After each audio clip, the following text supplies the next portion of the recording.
Just to be real, like B2B SaaS is pretty boring, like it's pretty like painstakingly boring. And a lot of the time people are just building software that just makes like marginal improvements on little things. The only people who knew any idea of what I was talking about were lead gen agency owners. And the reason was kind of because they're technical enough to use our products. They were entrepreneurial, but most importantly, they felt the pain most acutely because they had lots of time. If you just commit to this thing and you're just focused, then the good things will just kind of unfold. And you don't necessarily see that if you don't commit. And I think that's true in lots of aspects of life, and I think especially in like love and marriage and relationships. And you'd be surprised what happens when you commit to something. People, especially when they're doing product stuff like that, can get really hung up on listening to all the customers, prioritizing the feedback, yada, yada, yada, having it structured in this really nice linear board. But I think it's kind of nonsense, to be honest.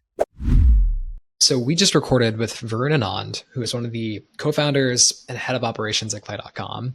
And I think it's one of my favorite episodes that we've done so far. Clay is one of the fastest growing companies in the world right now. They've got a ton of hype and traction. They recently announced a huge funding round from Sequoia, First Turn Capital, Meritech, a bunch of big VC funds at a huge valuation. And they're like on all surface levels, a company that's absolutely crushing it. But they had a really non-traditional journey to getting there. They were a company that I think a lot of people wrote off for a long time. They worked for years without any real traction or product market fit. And Varun himself actually joined halfway through that journey. So when he joined, the company had been around for 3 or 4 years. They had no revenue, but they had a product. They had a team, but some of the team was leaving. And so he joined in the middle of this journey with no real traction besides this product that they built, became a co-founder and led all the operations and go-to-market, and then really helped architect the customer focus and go-to-market motion that helped lead them to getting this insane PMF that they have today. So just really interesting perspective on the journey of being a part of this company and seeing it from his specific perspective.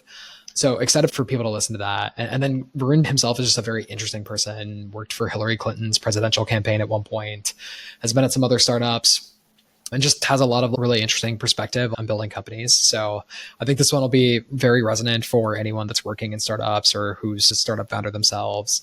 Yeah, I'm excited for folks to listen to this one. Varun, welcome to the pod. We're excited to have you today. Thank you. Excited to be here. Boom. So I'm going to give a quick intro on you, and then we'll jump into today's conversation. But so I LinkedIn snooped you before this, and you've had a pretty interesting background. It looks like you did poli-sci at UPenn. I think graduated in 3 years. Maybe I read that wrong, but if so, impressive. Definitely like try hard vibes, anybody that graduates early. And I say that with respect. Well, graduated not for no reason. Graduated early so I could. So I started working for Hillary when I was like 18. And then she ran for president in 2015. And so if I wanted to work on the campaign full time, I had to just leave school. And I was like, I think I can just graduate early. So I just like kind of made that work. Okay, we're literally about to bounce right back to that. But the 18th point is interesting. I didn't realize you were that young. You were in tech at Google for a while doing special projects for Jigsaw. And Jigsaw did stuff in the community security challenges like censorship, online harassment. I transparently don't know much about that space, but it sounds interesting. You were head of expansion at a very interesting teeth aligner brand, which is like a very interesting business to be in New York, especially back then. We might talk about that a little bit. Director of ops at Newfront, which is an insurance business. And then now today, co-founder and head of ops at Clay, which recently announced a pretty big funding round. And I feel like I've legitimately not been able to talk to anybody and go to market and not be told that, are you using Clay.com? Like every salesperson that's tried to sell me software has also tried to inform me on why we should be using Clay.com at my startup. So your guys' word of mouth is truly insane. It's working. Yes. So my first question for you is, how did you start working for Hillary Clinton?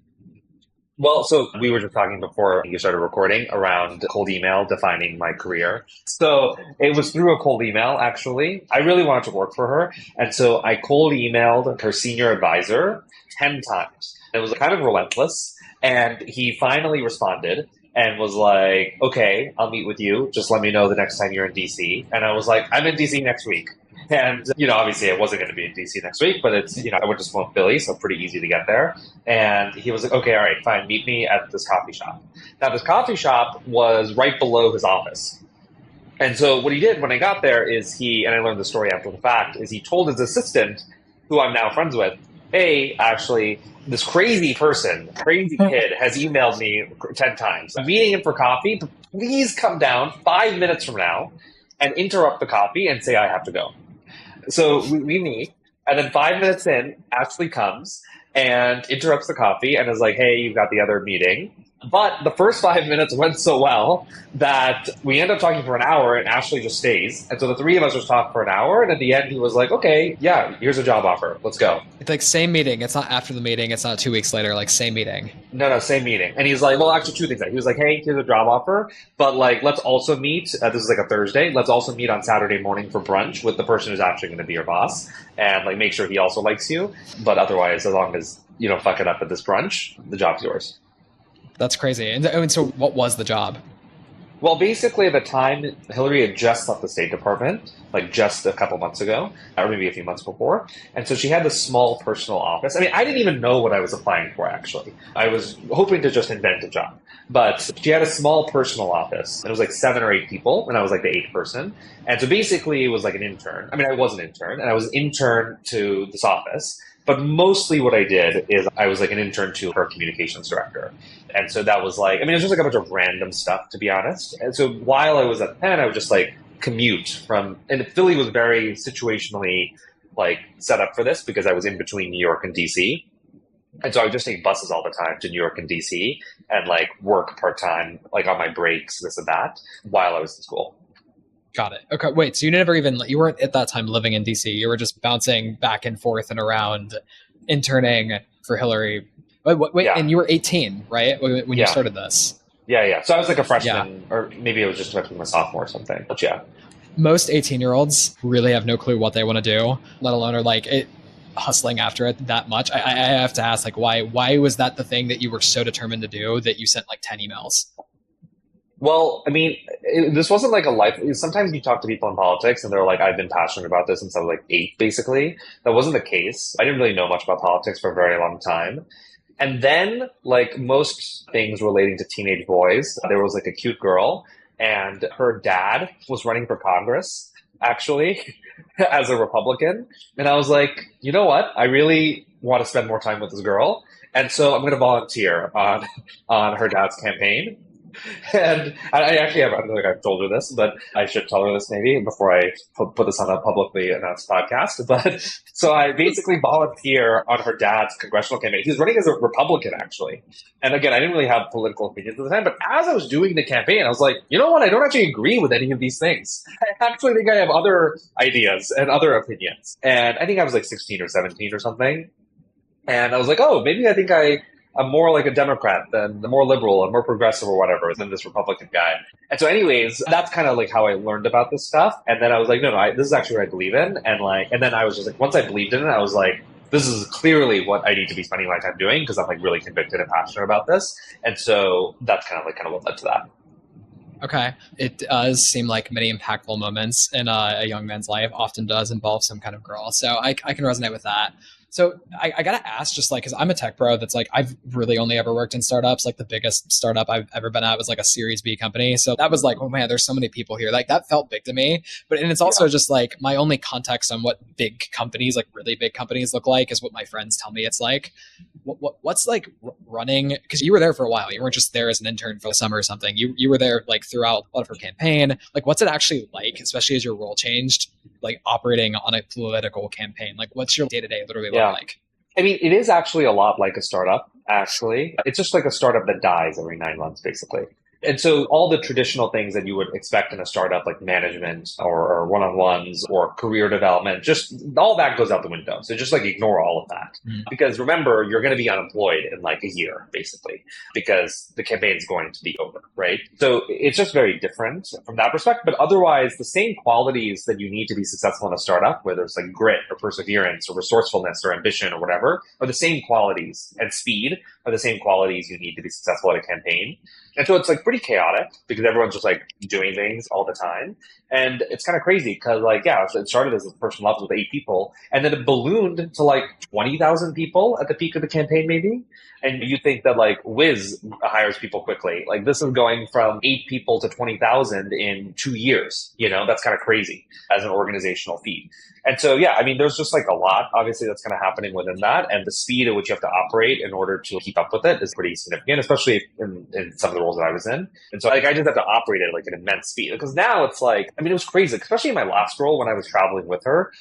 I would always be on my phone. I didn't have a laptop. I would get like hundreds of emails a day and have to respond and like categorize, do everything like within minutes and seconds, basically, all the while traveling on a plane, going to events, doing all the stuff, being present in the moment, listening to her speeches, engaging with reporters, whatever.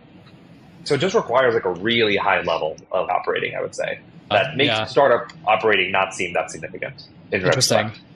I almost like, as I was preparing for this and reflecting on how many of my friends or just people I know randomly actually do have some kind of political, like even if it was just as an intern experience in their backgrounds before getting into startups. A lot of founders, a lot of just like people that work in tech now, it's actually kind of surprising. One of the questions we wrote down here was, what was your most impactful experience pre-Clay? And you actually commented that it was like your work that you did on this campaign. And you said something about trusting your gut versus your mind. I'm curious what you meant by that. Yeah, I mean, I'm like a pretty cerebral kind of like rational person. And I think when I think of my career, the best things I've ever done were because of my gut and not because of like, it was rationally the right thing to do. And so we can kind of go through it quickly, but like, I mean, I did the Hillary thing entirely because of my gut, because I was like, I'm just like so passionate and focused on this that like, this is all I want to do. And actually at the time, I mean, I know this sounds crazy in retrospect, but at the time, like I had White House internship offers, I had this, I had that. And people were like, why are you working for this like old lady in an office with like 7 people? It's like, not, like go to the White House, go to these other things. But I was just like so focused on like, this is like what's right. And this is like what my gut's saying, that, and it was an extraordinary experience and the best experience in my life. And everything else after that, until Clay, was very rational. It's like, oh, okay, I immediately became unemployed. Maybe I should like learn a skill set. Let's go to somewhere safe. And this Google Jigsaw thing seems interesting and like a blend of my skills. And it was pretty boring, right? Then I was like, let's try startups. And like, I actually didn't know anything about business, didn't know anything about startups, didn't know anything about venture or whatever. My business acumen was below zero. And I was mostly listening to what other people thought about Candid and not my own like intuition or instincts. And I was like, oh, other people seem to think it's like interesting or whatever. So I was like, okay, I'll maybe follow that.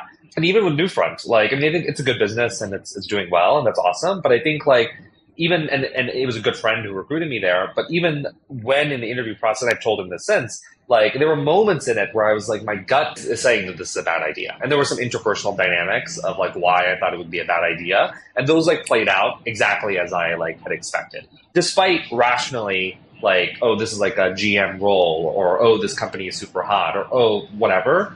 But then, and I don't know if like we're skipping around too much, but like with Clay, it's kind of a interesting story, so we can kind of go through it. But basically, you know, Kareem and Nikolai had started the company in 2017, and they kind of wandered around and explored a bunch of different product ideas for a bunch of time. And I kind of found them in 2021. I was actually starting a company actually in healthcare, and I was really passionate about no-code tools because when I was at Newfront, I would have like basically Spike, our CEO, was like, hey, build this business and make it big, but you have no engineers, so go figure it out. And I was like, okay. And basically I used a bunch of no-code tools to differentiate ourselves relative to our competitors to win customers and stuff like that, which works in insurance because the bar is so low. It doesn't probably work in any other industry. And so basically, I was really passionate about no-code tools. I think you even sent me like my old newsletter that I would write about it. And I was in the Slack group about no-code tools, and someone posted about a webinar with Clay, and I was like, oh, this looks interesting. So I signed up for it, and I showed up. But no one else showed up. It was just me. It was a one-person webinar. And Nash, actually, who used to work at Clay before me, was doing the webinar, and she actually wanted to cancel it. And I love Nash, and she like was walking me through the product. I was using it. I was like, oh my God, what is this thing? Like, this is so cool. I was blown away. I was like, what did I just see? How could you said you have no customers? How do you have no customers? Like, this is mind blowing what I just saw here.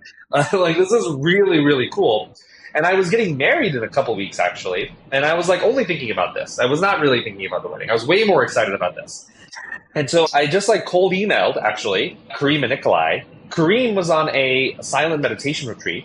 And so he didn't respond to me. But Nikolai responded, and like we talked and we hit it off. And I just started sending them like so many customers. I sent like 20, 25 customers. Like, this person used Clay, this person used Clay. Those people actually became Clay's first paying customers.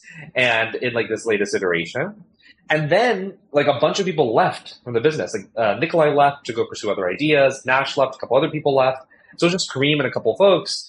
And that's kind of when I was like, for reasons that are, like that many other people were like, why would you do this? It was kind of like a burning fire. I was just like, I couldn't really understand why everyone was leaving because I was like, why am I, a stranger, way more excited about this than you guys are? But my gut is like, this is it. Like, I'm so excited about this. And so I was just like, let's just do this. So let's commit. That's amazing. So like, just to help set the scene a little bit more, right, with Clay, like, let me know if I'm wrong, but the product was still getting a little bit fleshed out. The team was continually revamping like the go-to-market, the ICP.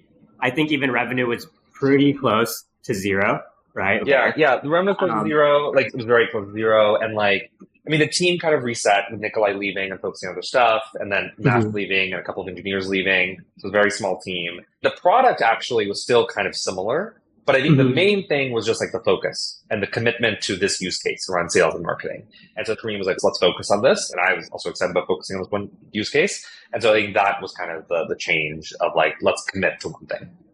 And that happened right as you joined. Like that was it was that like window. Around interesting. That, Interesting. Yeah. Yeah, and in our deep dive, when we were just trying to figure as much as we could about you, I thought something kind of funny that you said on a different podcast was Clay was like one of the first softwares that ever actually made you feel something. You did say on the webinar that like you joined, that like it got you very excited, got you pumped. But like, what exactly did you see in the software that made your eyes kind of just like bulge out? I mean, dude, just to be real, like B2B SaaS is pretty boring. It's pretty like painstakingly boring. And a lot of the time people are just building software that just makes like marginal improvements on little things. But I think when I was playing with it, it just has this like magic to it. And more important than the magic, it like empowers people like myself to be able to do things that otherwise we wouldn't be able to do. And that's like beautiful and magical. And again, at the time, like it wasn't really empowering anyone, but I could see that it could empower people. And I was like, this is a cool idea and a very interesting application of this idea. And it feels magical and it feels special. And software just generally doesn't feel that way. And like, that's just something. And like, let's lean into that. 100% agree. I remember the first time I used Clay, I was a CEO over at First Base. We were trying to figure out how to do cold email at all. I think Clay was probably also one of the first softwares that made me feel something, right? As weird as that sounds, where I just didn't expect something like this to exist, at least in my lifetime, to then eventually go out, be able to scale it up. Even what Andrew was saying, where like people just randomly will recommend Clay to him. I just think it's something that you don't really see too often. Yeah. There has been some intentional work going into that, but obviously, like, I think we owe a lot to our community and our customers that are kind of like spreading the love and the evangelizing right now. So when you joined Clay, I believe you joined in as an advisor, right? But then you joined going from advisor to like full-time. So how did that look? Yeah, well, that was kind of the period when I cold emailed Nikolai and Kareem and I started sending them lots of people. And they were like, why don't you just kind of spend some time with us? And why don't you kind of like work with us a bit, help us out in some stuff? You're starting this company, we'll pay you money so you can finance that. And so that's kind of what that advisory period looked like. And then that's when also people were leaving the company. And so then that's kind of when I was like, do I work on my own idea or do I commit to this? And that was kind of like that period. So then you joined full-time, right? Yeah. So then I'm sure with just like a few people leaving, the idea is kind of just being all over the place, trying to like structure and organize a lot of the internal workings probably was super interesting. But at least for you at that time period, when you reflect back, what was, I guess, differ from your expectations from once you were inside full-time versus like you just being this advisor? It did feel kind of quiet. If I remember correctly, it did feel quiet. And I was like I had all this energy, but it was like not really other people to share this energy with. And so I do remember it feeling quiet. And I was like, whoa, okay, it's quiet. Now we got to make some noise and we got to figure out a way to kind of make this happen. And so basically the way we kind of set it up was Kareem was going to lead all the CEO, and he's going to lead all the like engineering, product, technical stuff, and I'll lead all the business stuff. And that was like the split then, and it continues to be the split today. And it was just like, let's just go for it, right? Let's just find customers, let's iterate, and we can kind of go into the details, whatever you think is most interesting. But that's kind of how it felt, and then it was just like, let's just start going. Yeah, the thing that keeps coming to mind as you talk about Clay and the journey there is one of our angel investors at my company is the founder of Runway.com, which also had a little bit of news recently. And I think one of their investors is Dylan Field at Figma. And the thing he always says is just like how many people weren't there for the whole journey to like their eventual success and to their eventual product market fit. And that's interesting. You almost came at this point where it sounds like some people maybe on the team, either just by like they were burnt out and wanted to do something different, or maybe it was just like they didn't believe anymore. It's like you almost like came in during that transition. Do you think that was fair? Did there need to be some level of like, I guess, re-energization to the room after these like years of not really finding that product market fit? Maybe, but I also think that Kareem is special and fantastic. Like, obviously I contributed, and obviously everyone else contributed too. Even the people who left, like Nash, for example, she contributed so much, even though she left before a lot of this growth happened. Like, she is largely responsible for the iconic brand that we have and the energy and the vibes. Even if she's not here, I feel her vibes, and like she's a close friend of mine. And so, like, sure, like I added some, I'm an energetic person, I added some energy, but I think Kareem is exceptional and like it would have found a way, either way. Yeah, actually, I want to double click on that. What is it about? Like, you hear about people that like they're special. Like, what do you actually think makes Kareem specifically special? Oh, I mean, there's quite a lot, right? I mean, I think he's like a product visionary, honestly. Like, he can kind of see the future with product in a way that I haven't seen before, and he can kind of see the future. And then I catch up a couple of months later, but it's always like, oh, he said this like 2 months ago, But I think it's not even about the business stuff. I think the real thing about Kareem is like as a people leader, like his ethos and the way he is carries through the rest of the company.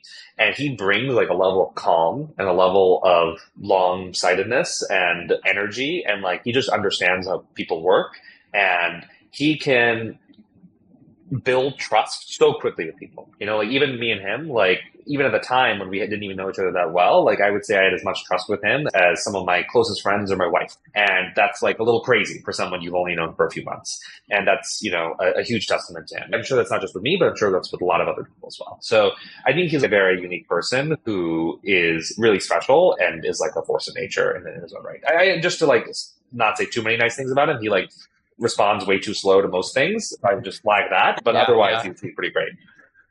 That one's perfect. Okay, so to like pull us fully up to speed, you were going to start a different company. You then just like find this thing. It's like, it's amazing. You join as an advisor, and then you're sending them customers. Those people become the first paying customers, and finally you're just like, okay, I got to do this. I'm all in. I'm coming in. When you join, like what happens next at that point? Like you're kind of making this decision to focus on sales. Like what happens next? What do you do next? Yeah. One of the first things I did actually, there's that listserv, Modern Sales Pros, MSP. It's like led by Pete Kazanchi. And I had been a member of this listserv for like 4 years. And I basically went through this listserv and searched like the words like data enrichment and outbound and stuff like that. And I basically found like 30 people in the last 4 years who had said something like kind of smart about this topic. And I was like, okay, let's go talk to these people. And they were anywhere from heads of marketing to heads of sales to SDRs to account executives. And I had about 30 conversations. And the only people who knew any idea of what I was talking about were lead gen agency owners. And the reason was kind of because they're technical enough to use our product. They were entrepreneurial, but most importantly, they felt the pain most acutely because they had lots of clients. And I mean, I think Kareem had always known like agency owners were using the product and stuff like that, but that's kind of what at least gave me the conviction. I was like, whoa, there's something here with these people, and we should really spend time with this niche and really focus on this niche. And that was kind of the unilateral focus. And I was just focused on these people and really trying to make it work. And actually these people kind of led to the first kind of go-to-market motion that we had in the self-serve business, because it created this flywheel of me enabling them not getting activated, them paying for Clay, and then them becoming content creators. Think like you guys may have seen some of the content kind of on LinkedIn and other places about Clay that's not created by ourselves. And they're doing this partly, of course, to promote themselves, to build their own business, and to position themselves as an expert about a product that they can service, right? And so that's kind of like what created those initial loops. And then we also supported that with kind of a community-led motion that we were bootstrapping. So we built the Slack at the time. And, I actually removed the intercom widget from our website because I was like, no, if you want support, you got to come to the Slack. Otherwise, just go away. But if you want support, you have to join the Slack. And we forced people to join the Slack so we could help them there. And then other people would see the questions and kind of engage in a thoughtful way there. So those were kind of like a few of the quick things we kind of started doing. And another thing, like tactically, is once we realized that agency owners we were focusing on, we were like, where do these people live? And a lot of them lived in these like dark social WhatsApp groups. And so I spent a lot of time in these WhatsApp groups, just like listening to what people were saying, engaging with them, talking to them about Clay, and tactically kind of helping. Yeah. So you're just like getting people to like come in and like, hey, are you like in this WhatsApp group? Can you add me? Was that like what you're doing? Yeah, and so these subgroups are kind of hilarious. So, right, it's like the SaaS Yacht Club is one of them as an example, and it's just like a bunch of agency owners kind of like going back and forth, doing tips and tricks, and talking about a lot of problems that Clay could hopefully help with. And so it was like getting part of them and being part of the community and helping with these people. Yeah. So you discover this thing. There's like this loop. It's like feedback loop, and it leads to the UGC. It leads to people promoting themselves, and then like people hear about Clay, and it's kind of becomes like a self-fulfilling flywheel. But there's like not a ton of there are a few companies that have something like that, but it's not exactly the most common B2B SaaS like go to market. Is that what you expected? Like, did you have like a thesis or something that this would happen, or did you just No. I'm like the least thesis driven structured person there is. I'm just like noticing instincts and going for it, and then noticing what's happening, and then kind of like listening to that. Everyone I've hired, like Bruno, for example, who leads our growth marketing, is way more structured and way more intentional and thoughtful than I could ever aspire to be. You should see the like docs he puts together and like the graphic. I mean, he even wrote up a beautiful article about it on our blog that's like way more thoughtful about things than I would be. At the time, no. And by the way, I would also say I had like a healthy amount of ignorance, because I remember at the time, like, first of all, I had no experience in B2B software, none. And I remember at the time people were like, oh, well, you're already valued at this, because obviously the business had raised a amount of money. If you need to raise it more, like you need this and you need this amount of customers. I was relatively ignorant of all of that, and generally ignorant of what kind of happened historically on B2B SaaS. I was just focused on what I was seeing with our own customers and the instincts that I had and what our customers were saying, and just seeing the glimmer and going towards that.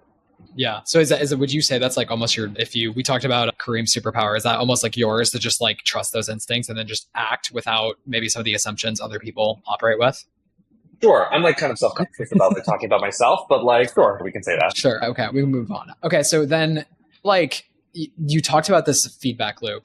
It feels like others have developed today. So like, what are a few other examples of like how this has developed over time, where you've got this feedback loop that's made the go-to-market work? Yeah. I mean, the feedback loop really is kind of everything. And I mean that both then and even like how I think about building this business today, right? Like, so at the time, like, by the way, a lot of people thought it was crazy that we were trying to build a self-serve motion from scratch. Like, a lot of people were like, you should just do sales, right? And a lot of people were trying to push us in that direction. And I was doing 7 or 8 demos to get someone to pay us like $300 a month, which is pretty crazy. And my unilateral focus was, how can I get this from 7 demos to 0 demos? And I would work pretty closely with one of our engineers, Eric and Goran, who's awesome. And like, we would just work pretty hand in hand. And what I would do is like, I would be in this demo, and I would not treat it as a demo. Like, I would force them to sign up for their own account. So it was like a reverse demo. And I'd be like, hey, tell me your problem. Before the meeting, come tell me your problem. And then just like show up, sign up for an account. And then we are going to solve your problem in the next 30 minutes. And I'm not going to solve it. You're going to solve it. And I'll just kind of help you. And I'll point. I'll like give you like Zoom annotations and tell you where to go. But you are going to feel by the end of this 30 minutes that you've solved it. And sure, at the beginning, it wasn't always like that. But within a few months, it kind of was like that, to be honest. That does a bunch of things. So first of all, like, if you're building a self-serve motion, it actually like encourages them to like learn how to fish, right? And so they can learn how to use the product and use it the next time, so they're not asking you for help. I was also getting like a UI masterclass, because I was just watching what was happening. And I was like, why aren't you clicking that button? What about that button? Why are you doing this, right? And I would just take like a bunch of like unstructured scribbly notes during this, and I would like regurgitate it all to Eric after every meeting. And I would have like 8 meetings a day. And we would just like feedback, fix, and just like boom, boom, boom, boom. And that kind of like compounded upon itself. And also, it's just like the users would have ideas, and they would have ideas I wouldn't have considered. Like, I remember one of our users was like, I want to do this. I want to have this Google Maps thing. I was like, man, that's a pretty good idea. We should have this Google Maps thing. And I was like, let's do that. So a lot of it, like, I think people, especially when they're doing product stuff like that, can get really hung up on listening to all the customers, prioritizing the feedback, yada, yada, yada, having it structured in this really nice linear board. But I think it's kind of nonsense, to be honest. Like, we didn't have metrics or any of this type of stuff till like well over like 1 million, 2 million, 3 million ARR. And a lot of it was instinctual. Because to be honest, like, if it's not top of mind, it doesn't matter, is my opinion. And like, now I think you have to listen to the data a bit more, and like, we're reaching a scale where that's not possible. But at that time, it's just like, if it's not top of mind, don't worry about it. Just do the thing that's top of mind, because that's what's most important. I know that was Top kind of of a mind for who? soliloquy. Like, yeah, no, but like top of mind for like you, for the product team, like, because I think that's like one, not to get my like coaching therapy here, but like what's top of mind for me may not always be what's top of mind for like someone else on our engineering team. Right. Well, I wouldn't say there should be a product team at this stage, right? So you're kind of making the decision. So that's what I meant. Also, Sure. Yeah. that's a tight feedback loop right there. It's just Mhm. yourself, right? Yeah. And so, look, you need to have avenues where customers can tell you things. Mhm. And so we had a Slack community. I had these demos 8 times a day, stuff like that. But if it's not top of mind for you, just ignore it, because it's like, it doesn't matter. And you can get into this loop where you're like, oh, I'm not like listening to all the things or this or that. But if people aren't yelling about it, it just is really not important in the grand scheme of things, and just ignore it and just focus on the thing that matters. Yeah. Well said. What was the moment where you just were like, this thing? Because I feel like you guys have some of the most insane PMF I've ever seen. And so was there like a moment where you were like, oh, holy shit, like this really is working? I was actually trying to think of this beforehand of like, was there like a precise moment or day or something? But I think like the moment when I realized it was going to be bigger was kind of like maybe in the fall of 2022 when these agencies were really joining. And we actually made a hire, Eric Noslowski, who was really critical to that because he was maybe my second hire, and he was a power user, and he was an agency owner, and he was a community builder in the agency owner space. And just hiring him alone added so much credibility to Clay in that ecosystem. And he was like a content machine. And so like that was really critical in getting credibility, getting a lot of other agency owners on and building the content motion. But then when we started seeing other people organically post content, starting to build businesses about Clay, like that was when we kind of knew that this was going to be big, because like we could kind of see the future from there and what would happen. Because then it's like we're going to get to the customers. Their customers are going to be startups. They're going to start using it. Then they're going to get us to the bigger companies. They're going to start using it, and it's going to go from there. So yeah. Okay. So we've like focused a lot on like this like journey. If you talked about where you started, how would you kind of bring us all the way up to today? Like what's different today about Clay versus this like early part where you started and you like started to figure out this like feedback loop that was working? Like what's changed from that moment in time? I mean, quite a bit, right? Like we have like thousands of customers and hundreds of thousands of users and stuff like that. Is there like a place we should like focus? I mean, actually maybe one thread that's kind of interesting is like this concept of a tight feedback loop and how we've kind of carried that thread all the way to today and how that looks different today, right? Because at the time it was just me, or maybe me and a couple of other people. So it's very easy to have tight feedback loops when it's just like a team of 8, 7 people. But today we kind of approach it differently, right? And so there are many things we do in hiring on the business team that tries to bring that principle forward. So I'll give you a few examples. One is how we do support hires. So we don't have support in the Philippines. We don't have support in India, where we're paying people whatever people pay, $5 an hour, $10 an hour, whatever. We think support's critical and a core pillar of our business. And so we're paying like $80K, $90K for support people. And these are high quality people who live in New York and are usually a little technical. And the benefit of that is there can be a tight feedback loop. Even if it's a junior engineer handling the support tickets, they can usually fix the problems that are coming to them. And if they can't fix it, they can at least communicate it way better to an engineer than a support agent from India could. Our SEO person is actually an engineer. His name is Pranav, and he's doing SEO. And that's amazing because he can actually build the SEO products himself. He doesn't have to go communicate and coordinate with a bunch of people. Our salespeople don't look like salespeople. Our salespeople, we call them go-to-market engineers. The leader of that team is a former engineer, a former founder, and a former head of growth using Clay. Has never done sales before. But each of these people are a combined salesperson and sales engineer. Again, for the tight feedback loop, they can do it all, and it lives within one person. And we hire a different skill set to be able to do that. It's more of a generalist opsy skill set than it is a sales skill set. And we like coach them on the sales stuff. And so that's like another example of the tight feedback loop. So these are kind of like a few things of kind of how we brought that thread even to today's organization. Interesting. Was there a thesis around this either? Was this like something you discovered over time? At some point you have to decide like, hey, we're going to call and hire very differently for like a customer support person or a salesperson differently than what most other companies in our shoes would do. Yeah. And so was that coming from like, I've got to scale myself and this is what's working for me? Or like what I'm really like trying to understand is like, how did you arrive at like, this is how we're going to do the relatively unconventional way of scaling our team? Yeah. I mean, look, the original mission of this business was how can we bring the power of programming to more people, right? So it's already kind of like a obsession with this, like the discipline of computer science and how we can bring that discipline to other areas, right? So that's kind of like where the original thread kind of came. But we can take the examples that I just gave you, right? In support, I didn't start with this. I originally did maybe the more conventional thing, which was hiring people in other kind of locales. that were more low cost and affordable. But you know what? It's really hard to find people who can support Clay, just given the technical skill set. And they're really valuable to us. And I just realized it's different. We value these people in a way that's different than every other business. And it's critical. And I just noticed what was happening with the communication. It was let's just do this in a better way, which is hiring high quality technical individuals to do support. And we'll figure out the costs later, but we think this is a strategic importance to our business, right?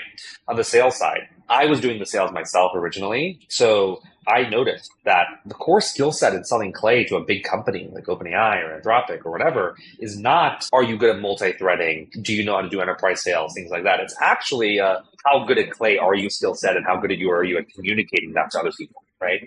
And so that's the core insight there. And really, it's finding people who look like our ICP to do the sales. And of course, I recognize that both that skill set is important, and we evaluate that because we have a take home that's basically like, go build something amazing in Clay and show us that you did it. But also the sales skill set is important. So I actually hire coaches for people. So yeah, like we hire unconventional people to do a lot of these things, but I hire coaches for almost all of them to help them with the skill sets that they don't have so they can up level there. This is honestly like a masterclass, right? So clearly you have the instincts, you know what's going on with Clay. You're able to like figure out a lot of the different issues. I know you said you didn't want to talk about yourself a little bit. I got to give you kudos, right? You go from advisor to full-time to then co-founder, right? It's pretty rare for like an individual to be viewed as a co-founder, rare to even be named, right? After a business has been existed for a couple of years. Like I'm a startup history nerd. I think Andrew is as well. Like the most famous example I think is like Steve Ballmer. He joined as employee 30 with Microsoft after Bill Gates, Paul Allen had started. Steve took on like the go-to-market motion to grow Microsoft into what it is now. Like, I know it's a pretty lofty comparison, but at least like that's how I thought about you whenever we were going down this research. How do you feel about that comment? I think that's a very generous comparison, I would say. If maybe a comparison that's like a bit closer to reality is like Akshay and Notion is actually very similar, right? Like there's actually a lot of parallels between Notion and Clay. We actually share the same board member and investors, and they went on Ivan went on a long winding journey for product market fit, and so did Kareem. And there was co-founder separations and things like that. And Akshay joined later as a similar role, and then later became named as co-founder. So I think that's like actually a very similar kind of journey. But yeah, I mean, I think it's rare, but I think it's a testament to Kareem as well and kind of the impact that we're making with the business.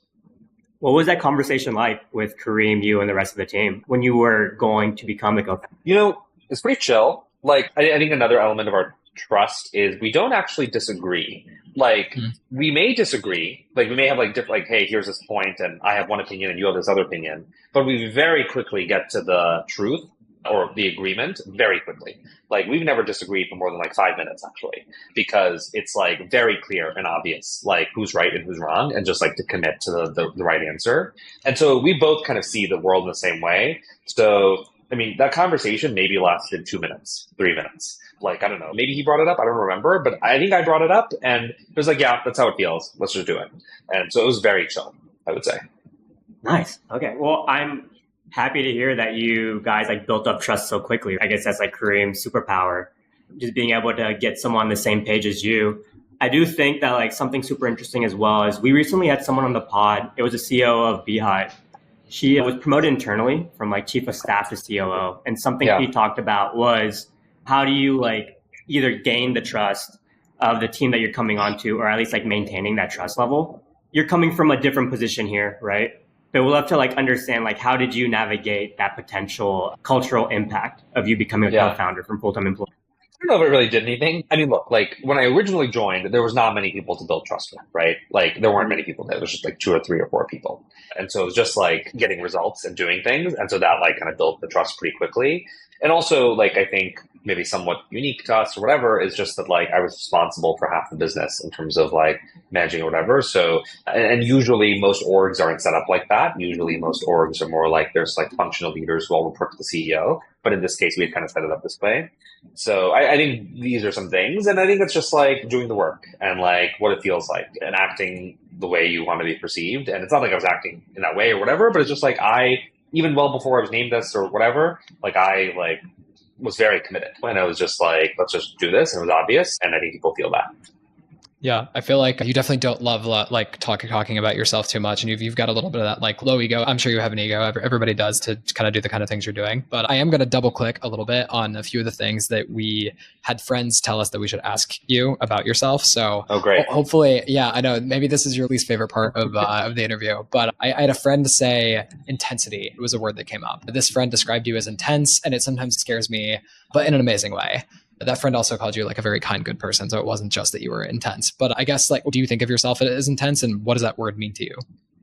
Yeah, I have thought about this a good bit. I mean, I do think by the conventional use of the word, I am probably intense, especially within Clay. Like, I would be more on the intense side for sure. Maybe the most intense person at Clay.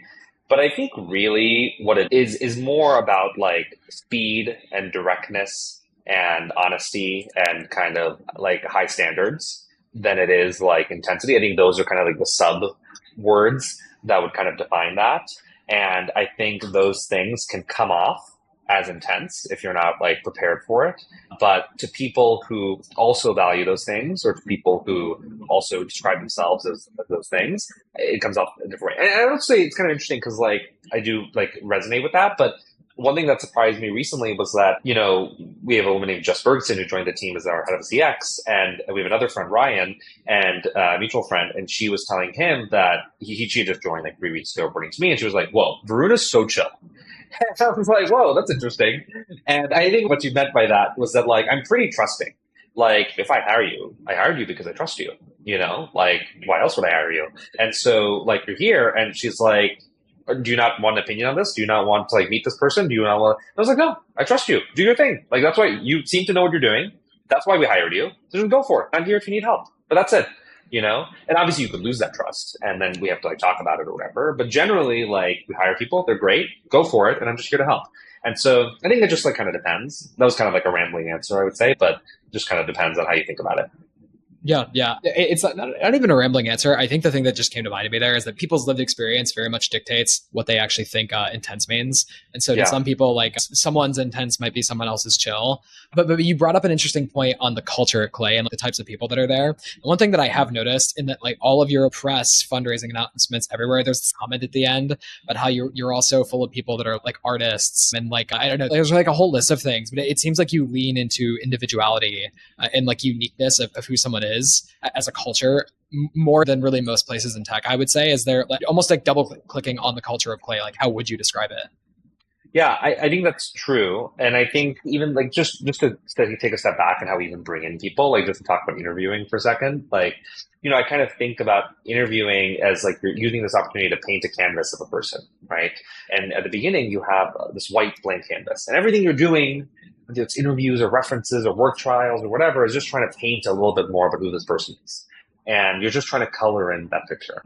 And we want to know who that whole person is, right? And I think what we've noticed is people are really creative and we attract a type of person that's just really creative. And maybe they express that creativity in musical interests. 10% of our employees are DJs right now. And so we have a DJ Friday party every Friday. You guys should come. And they host it, right? Or maybe like they're artists, right? And you can't see this, but right all around our office, we just moved into our new office a week ago. There's artists painting murals all around our office, right? And I think we take that really seriously. We're very intentional about this type of stuff. And we want to take the representation of who these people are and imbue that through everything, imbue that into the product, imbue that in our office space, and imbue that in our brand, right? And we want to make sure that the brand that we're putting out externally is consistent with the brand that we have internally. That's actually why our head of brand is also our head of people, because we're trying to like keep that consistent and be really intentional and thoughtful about that. And so that's just kind of like a little bit on that topic. Thoughtfulness, I feel like is just something like a word that comes to mind. I think it's a word I've noticed people describe Kareem with for sure. Yeah. And it also just, it seems to be a thing around the entire culture. I would say a word that seems to be common for you as well with like all of this is focus. Another friend described you as a killer operator and insanely focused. So kind of taking a different word there, what does focus mean to you? I guess there's maybe a couple things that come to mind. One is like, I was actually just in a meeting like an hour ago where our head of sales brought me in to like help with this complicated pricing thing.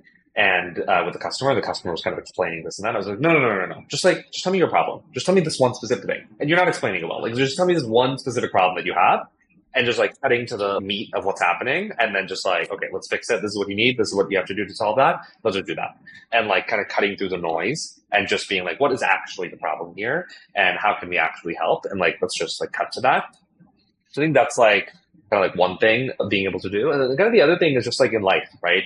And I think this is actually something that Kareem has taught me as well, which is just commitment to things. And I think this is true, even in marriage and love, which has happened, before I met Kareem and entered my journey with Clay, but also in work, right? And I think good things happen when you commit to them and new things unfold when you commit.